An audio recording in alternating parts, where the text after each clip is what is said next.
People can see them. Excellent. So there's, I'm going to talk about numerical methods for next generation models of the atmosphere. There's a lot of activity at the moment writing new models of the atmosphere. And I have suggested to Pierluigi some questions based on this lecture for the in-class test. So examinable learning objectives, identify terms of the Navier-Stokes equations and describe the process that each term is involved in. Recognise and describe various grids of the sphere. Describe advantages and disadvantages of different grids of the sphere. Describe numerical methods that are used with different grids and advantages and disadvantages of different numerical methods. I mean, you could, with those descriptions, you could write pages and pages, but I'm looking for, it's only an in-class test, so I'll be looking for, or Pierluigi will be looking for short answers for those, which is describing a lot of some of the models that are being rewritten and why they're being rewritten and why people have made the decisions that they have made. So first of all, what's been used most often is and for many decades is the latitude-longitude grid. It's used by the UK Met Office, but they're moving to a cube sphere. NOAA, National Ocean Atmosphere Administration, they're moving to a cube sphere. Environment Canada use it for low resolution simulations, but for high resolutions they use a yin-yang grid. I'll be showing you some of these grids later. The NCAR Community Atmosphere Model, their CAM-FV, that's their finite volume model, uses lat-long grid for low resolution, and CAM-SE, the spectral element model, use a cube sphere for high resolution. I'm just going to flip up to see if there's any questions on the chat. Nope, not so far. So, I've gone backwards. Why do people use the latitude-longitude grid? The grid lines are orthogonal. I've got a slight issue with the presentation that it's flipping in the wrong direction, so you have to bear with me for that. The grid lines are orthogonal, they're at 90 degrees, so the simplest finite difference methods are accurate on this grid. It's a structured grid, so wait, I'll just go back to the grid lines being orthogonal again. If you want to calculate gradients, you just take the difference between 2 points or the difference between 2 points. They're not at funny angles, so the gradients, so you don't have to use more elaborate numerical methods to calculate gradients. It's a structured grid, so that addressing is simple. So if you're at this location here and you want to find the neighbours, it might be point ij, and so that'll be I minus 1 and I plus 1, j minus 1 and j plus 1. It's very simple to find where you are and your neighbours. Disadvantages. This is the reason why so many people are rewriting their models. It's the pole problem. Convergence of points towards the pole. All these lines of latitude get closer and closer as you get towards the pole.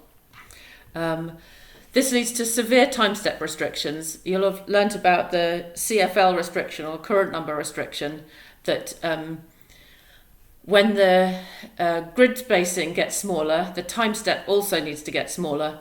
Otherwise the model will be unstable, and the grid spacing gets really small towards the pole. So there are ways of dealing with this, of all sorts of smoothing techniques or semi-Lagrangian, but they're expensive, computationally expensive. There are parallel scaling bottlenecks.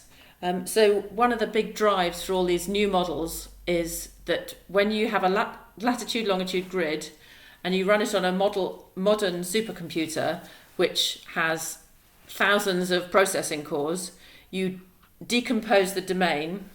So each region is run on a different processor of the big parallel computer, and because these points get so close together, there's a huge amount of communication between all the processing units, which slows down the simulation, which is why you can't go to high resolution. So these models up here for example, Environment Canada and the NCAR Community Atmosphere Model, CAM, they only use the latitude-longitude grid for low resolution. So which has motivated a lot of people to use the cubed sphere. Now I'm going to flip up again to see if there are any questions. No questions. Is there anyone waiting in the lobby? I don't think so. Okay, I'll carry on. So the cubed sphere is like, well, it's like a cube that's sort of been inflated to be the shape of a sphere. And this is used by the next UK Met Office model, so that the model that they're writing at the moment, their operational model at the moment is latitude-longitude. They use mixed finite elements rather than finite differences, which I will describe mixed finite elements later in this talk. New GFDL FV3 model, which will be used by NOAA. This is a finite volume CD grid, whatever that is. The NCAR's CAM SE, that's their new spectral element model, uses a cubed sphere. And NUMA Neptune is from the US Navy. It's a discontinuous Galerkin model. It's not operational. So the advantages, the bigger advantage is that it's quasi-uniform. You don't get these, each grid box is roughly the same size. You don't get this convergence of grid points towards the pole. Like the latitude-longitude grid, the grid boxes are quadrilaterals, which makes it more straightforward to do method like finite element methods, which can be a lot more complicated if you have things like hexagons or pentagons in your grid. It's locally structured, so if you know which, some of the addressing is called IJK panel. So if you know what panel you're on, you can just use I, J and K to work out what grid box you are and where your neighbours are. And you reuse some of the code from a latitude-longitude grid. You just have to also loop over the panels. Disadvantages. The really big disadvantage is that the grid lines are no longer orthogonal. They're not at 90 degrees. And they've got these distortions which have to be treated accurately, otherwise you get grid imprinting. So that's features of the grid. You can see features of the grid in the solution. This is why a lot of these methods here are either some kind of finite element or an element method, because you can make them much more accurate on these distorted grids, but they are more complicated. I'm just going to flip up again and see if there are any questions. No, we're looking. I do definitely want questions, but there aren't any yet. So next is the octahedral Gaussian grid. This is used by the ECMWF, their current model, the spectral method. We use spectral model, IFS. They also call it a reduced grid or just a Gaussian grid. So you can see the lines go all the way around. You've got lines of constant latitude, but it's the structure is different in the vertical. So this avoids the pole problem. The ECMWF are using it for their old spectral model and the new model that they're writing, which is a finite volume model, which uses an A grid. So the advantages, it's quasi-uniform. All of these grid boxes are roughly the same size, no pole problem. Grid lines are following lines of constant latitude. So for the spectral method, you can have wave modes that go all the way around lines of constant latitude. Disadvantages, grid lines are not orthogonal, which I've talked about before, and so you have to treat the distortions accurately to avoid grid imprinting. The finite volume model actually runs on the dual grid. So what you can see here is triangles, but the finite volume model runs on the dual grid. A dual grid is if you join the centre of the triangle, all the centres of the triangle, here you'd get a hexagon. So it's mostly hexagons with a few pentagons. So if you join all of the triangle centres and then the triangle vertices become the centre of the hexagons. And having this dual grid containing hexagons, that limits the choice of numerical method. That means you're going to be using a finite volume method if you're running on a hexagonal grid. So next is icosahedral grids, and these two grids are the dual of each other. This is the hexagonal icosahedron and the triangular icosahedron. These are quite widely used, certainly in experimental models. It's used by the NICAM, which is a very high resolution Japanese A-grid model. MPAS is a model for prediction across scales. It's the US community model that's being written to replace WRF, and that uses the finite volume C-grid. Those two models, NICAM and MPAS, use the hexagonal grid. And then ICON is a new model that has become operational in a German model, which uses the finite volume C-grid on triangles, which is unusual, and they've had a lot of difficulties with it. Dynamico is a French experimental model which uses the finite volume C-grid, so it's quite similar to MPAS. And then Colorado State University model uses vorticity as a prognostic variable, which is the Z-grid. So the advantages of these icosahedral grids, again, they're quasi-uniform. All of these shapes are roughly the same size. You can make these grids orthogonal. So the line joining the cell centres is at 90 degrees to the lines in between the cells. So you can design quite simple, cheap numerical methods that are accurate. Disadvantages. You need to use indirect addressing. So you can't, if you're at this grid point here, you can't just go I-1, I+1 to know where your neighbours are. You need to use a lookup table to find where your neighbouring points are, and that can be quite expensive and also makes the code more complicated. I'll just flip up to see if there are any questions. Oh, what's the difference between a finite volume and finite element model? Great question. I'll be coming to that. Why do some countries use different grid systems, A versus C versus Z grids? Is this because of the different spatial resolutions? More great questions, which I will, if I don't answer them properly towards the end, ask again. I probably won't. I could talk for a long time about those questions. The yinyang grid is like it's got these overlap regions. It's used by Environment Canada for high resolution modelling. They use lat-long for low resolution. The advantage is it's quasi-uniform again. It's orthogonal. As long as you're on one of the grids, everything's at 90 degrees. So you could use quite simple, cheap numerical methods. So it's simple addressing because it's all structured in each grid. That should say reuses latitude-longitude grid code. So if you've written a lot of code and you've got a good model that runs on a lat-long grid, you can reuse a lot of that on a yin-yang grid. Disadvantages, well, you can see a pretty nasty disadvantage here.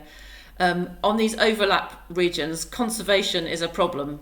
For conservation, you need to say that exactly the mass that leaves one grid box enters the next one.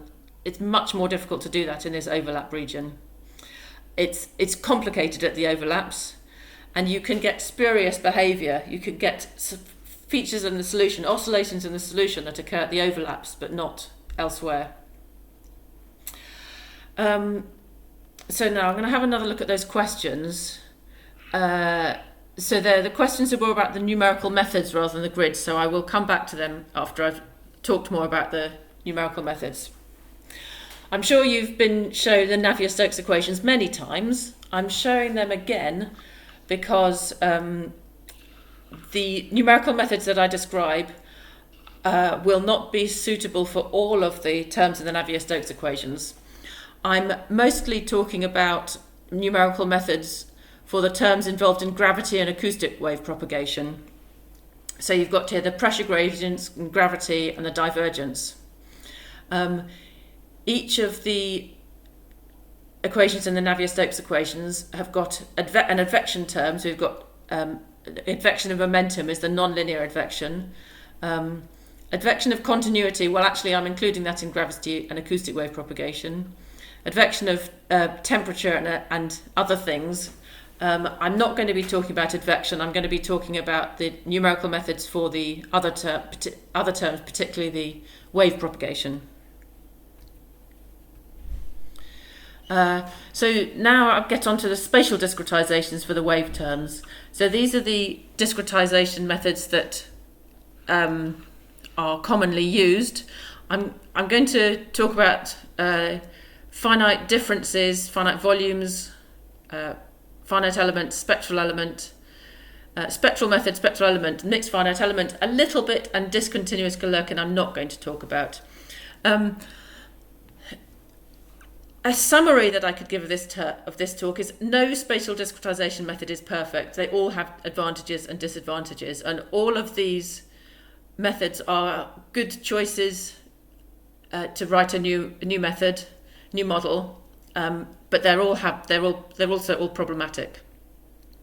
So the wave terms include balances between different variables. If I go back to the Navier-Stokes equations, you've got velocity balanced by pressure gradients and density balanced by changes in velocity. So one variable depends on gradients in another. So staggering of variables can help with balance because we've got these dependence of variables on gradients. So I think you've all learnt about Arakawa grids. And the A grid has got the pressure variable, which is you could say height or pressure variable. I'm using h. Is at the same place as the two components of velocity. It's the A grid. It's very simple. You can get grid scale oscillations because if you have an oscillation in h, if it's a grid scale oscillation, and then you calculate the gradient of h here minus h here divided by 2 delta x, you won't see that oscillation, so there'll be nothing to control it. So the wave propagation is not accurate and you can get spurious grid scale oscillations. And it's not used for latitude-longitude models because of these grid scale oscillations. Latitude-longitude models use, usually a C grid. Next is a B grid, which has got the pressure variable staggered. It's not at the same place as the velocity. So you get fewer grid scale oscillations with a B grid. You get accurate inertial oscillations. Inertial oscillations are oscillations that just go round and round in a circle. And it's used by coarse resolution ocean models, but HAD-CM3 ocean model this is very old, so it's not really used anymore. C grid is a very common choice for a latitude-longitude model, which has got x component of velocity offset in the x direction and y component of velocity offset in the y direction. This has got optimal wave propagation. So here, if you've got the changes in the horizontal velocity staggered in the x direction. So when you calculate the divergence, it's all in that you calculate the divergence with all of those, and it gives you the divergence in the middle, which is what you want. I go back to the Navier-Stokes equations. So here you calculate the divergence from all those staggered components, and it gives you the change in density.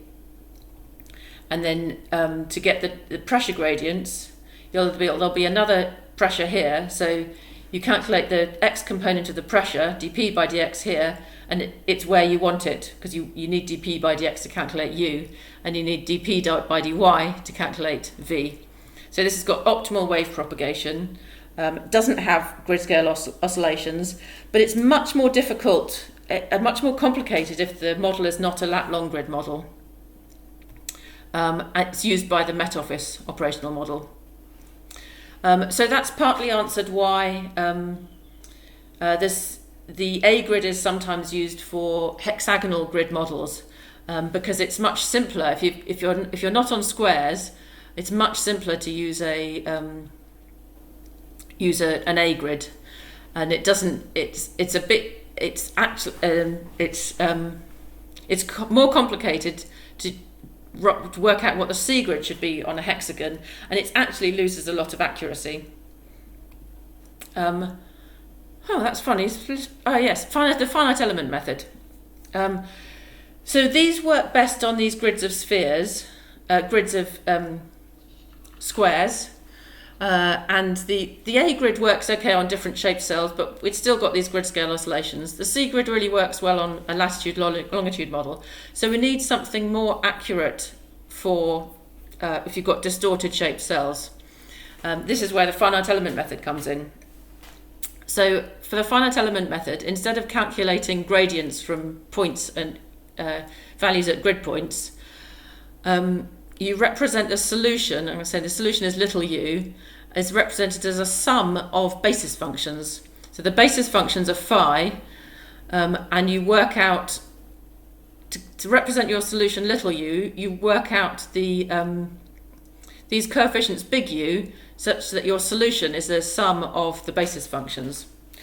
And this shape here shows piecewise linear basis functions, and someone will have worked out the coefficients capital U so that the solution is a sum of these basis functions. So for the finite element method, the basis functions are piecewise polynomials defined as non-zero on each element only. In order to find out what these coefficients are, you need to solve a set of linear simultaneous equations, which gives you a mass matrix or a stiffness matrix. This is a global matrix, so this is quite expensive to solve. You need to solve this to find the coefficients U. So the advantages of the finite element method, it can be accurate on distorted grids. You get good conservation properties. The disadvantages, you have to solve this global mass matrix or stiffness matrix to find the coefficients. With the most basic form of the finite element method, velocity and pressure are co-located. They're stored in the same place, which is like the A grid. So you can get computational modes and grid scale oscillations like the Arakawa A grid. The spectral element method. So for the spectral element method, this is a type of finite element method, but the basis functions are Lagrange interpolation on Gauss-Lobato quadrature points. I'm not going to go into that in detail, and I don't expect you to. It would take a long time to understand exactly what that means. So in order to integrate over an element, what you do is summation of the values at these quadrature points. This is used by CAM-SE, spectral element model on the cubed sphere, which is fourth order accurate. So the advantages of having these Gauss-Lobato quadrature points is that the mass matrix becomes diagonal. So it's much cheaper than other finite element methods, and there's less parallel communication because it's very easy to solve a diagonal matrix. And it has excellent parallel scaling. Disadvantages. There are more advantages. High order accuracy. Yes, usually with spectral element methods, people use at least around fourth order accurate. Pressure and velocity are stored at the same points, so it's co-located, so it has a computational mode like the A grid. This is less of an issue when it's fourth order accurate, because those you actually calculate gradients quite accurately, so that the grid scale oscillations are not so strong.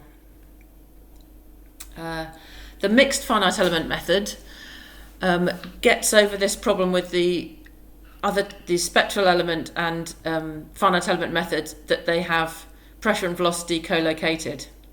The mixed finite element has different basis functions for pressure and velocity. So it has good wave dispersion. It doesn't have these computational modes. So it's the finite element equivalent of the staggered grid. And it's going to be used for the next generation Met Office model. It is more complicated than other finite element methods. and you still need to solve a global mass matrix, but it's a very accurate method and it has good conservation properties. I'm not going to talk about it in more detail. I'm going to go back to the questions and time to answer the questions. In fact, going back to the talk, that's the end of the material I've prepared, so it's time to answer some questions.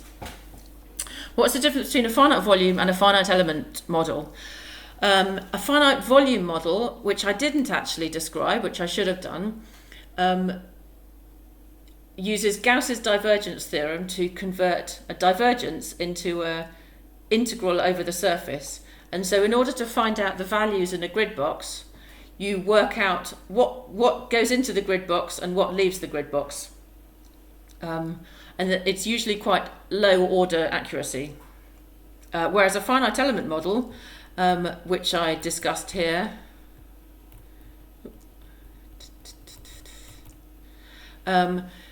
you represent your solution as a sum of basis functions. Finite element people often say that a finite volume model is just a finite element model, but all the basis functions are, instead of being piecewise linear like this, they are constants, which is true in a way, but not exactly.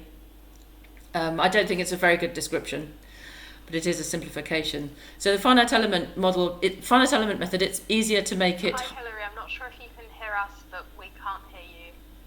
I don't know if you're still talking. Oh right, thank you for pointing that out. Well, what's happened? Can you hear me now? No? Lost audio.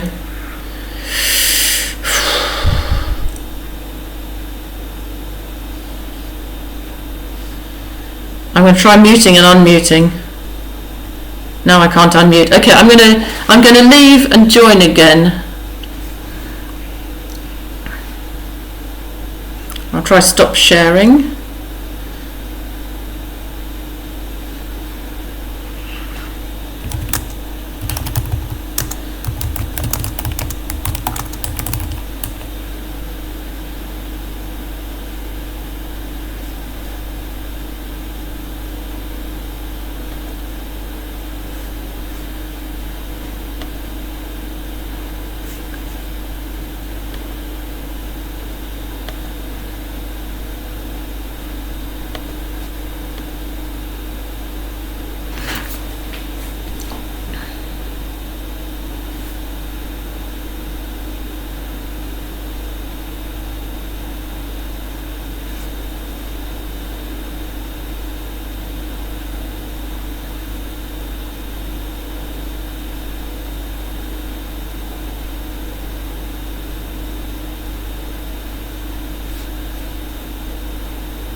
Oh, I'm glad to see everybody's still here. Hopefully you can see and hear me now. Oh no, I'm still muted.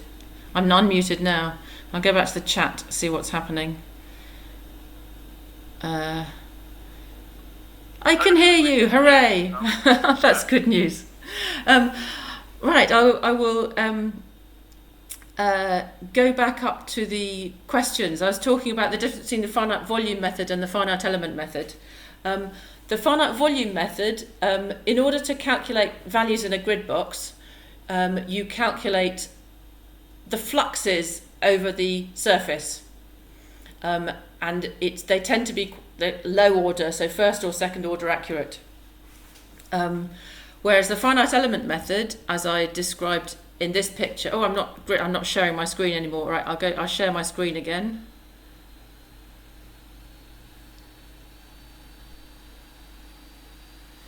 Entire screen.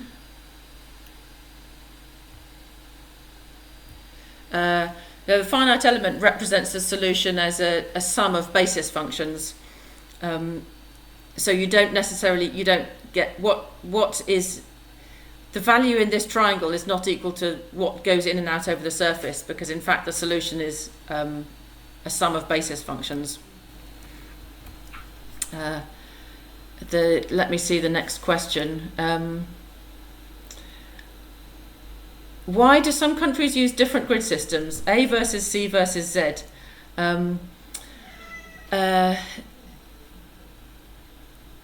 That's a brilliant question. It's a really good question of what to know, what to use. The Japanese model NICAM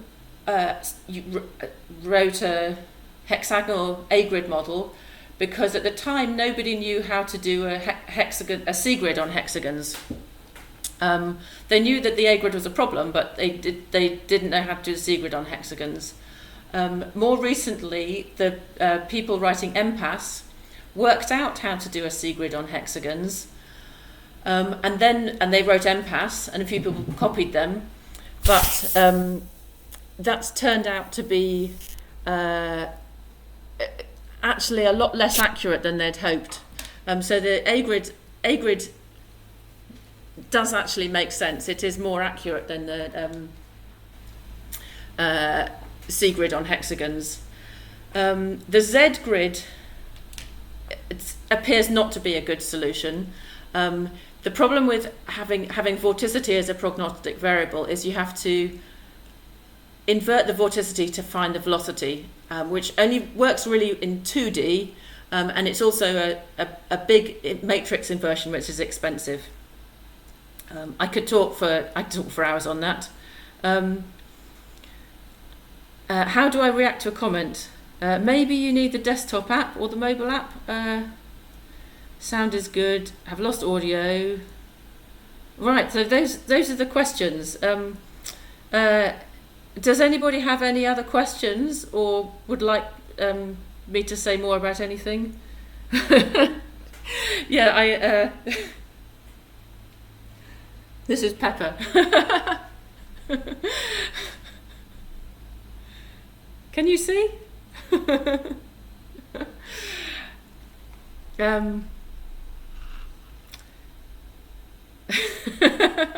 Right, is any more questions about the yeah, it's nice having pets. It's a disadvantage of being a student is that you're away from your pets.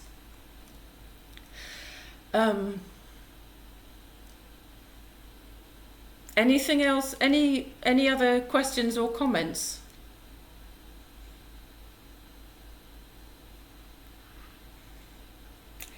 The cat's not going to get coronavirus, which is nice for him. Icon. Icon. That's from Pierre Luigi.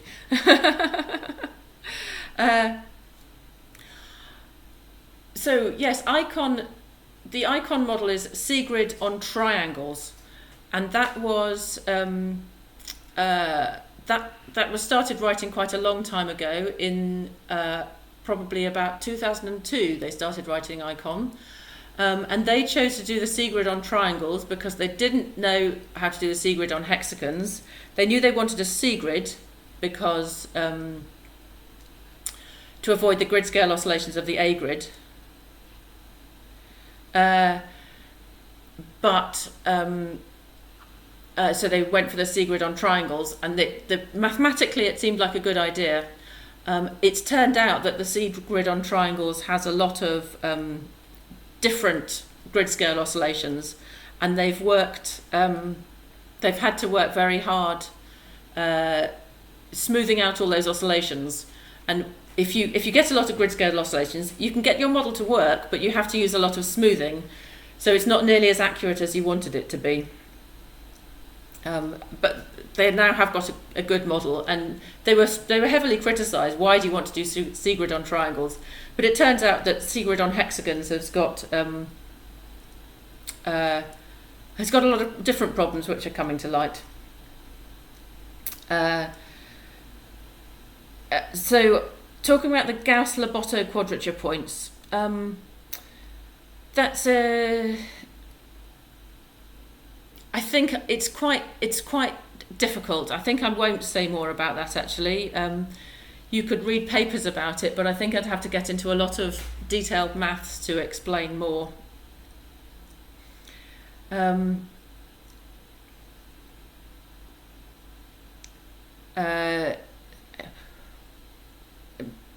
The question, what would you or Pierre-Louise recommend for exam revision? Good question. Well, I would say look at the learning objectives. Pierre-Louise says finite volume for NWP. Yeah, a lot of people are using finite volume for NWP. Icon, the C-grid model, German C-grid model. The new the ECMWF's new model, which isn't operational and probably won't become operational, is finite volume. It seems to be accurate enough, but it's not efficient enough because they're not using semi-Lagrangian. Who else is using finite volume for NWP? NOAA, the FV3 model. Anything else anyone would like to talk about or discuss? I'll ask within the microphone. So the FV3 came from GFDL and that came from a climate model. Normally you want to use finite volumes when you're concerned about conservation, which is a typical case of climate models. But NWP seems a little bit less intuitive, because you don't care so much about conservation for NWP, you care about speed and accuracy. Yes, but all of the new models being written, the new requirement is that they've got to have conservation, and so the new ECMWF model and the new Met Office model are ditching semi-Lagrangian and trying to write a model that is as efficient but not semi-Lagrangian, and because everyone has said we've got to have conservation.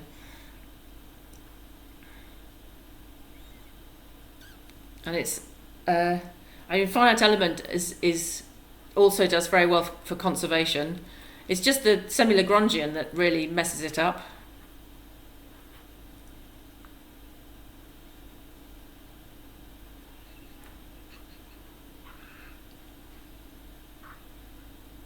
Why has conservation become more important for NWP? That's a good question. Some people say in order to get better accuracy we need conservation. For the Met Office, well, the Met Office have a unified model. They use the same model for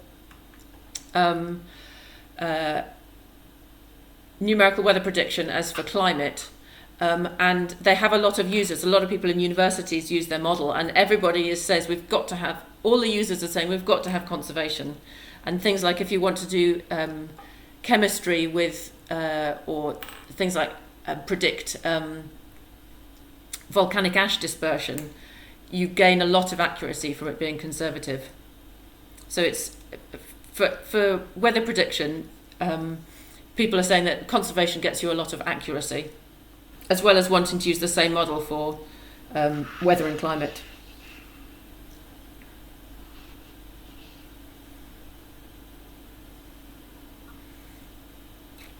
Another question. When it comes to NWP, are there any specific weather phenomena which are known to change drastically in their prediction by using different grids? No. So that's why I said all of these methods and all of these grids are okay. They all have disadvantages, but none of them are crazy. It seems that the numerical methods that are developed on the different grids are good enough. And if you do simple tests, you can show all sorts of nasty grid imprinting patterns. But once you start doing weather forecasting, all of these methods seem to be okay. The errors come in with the parameterizations, not with the numerical methods and the grids.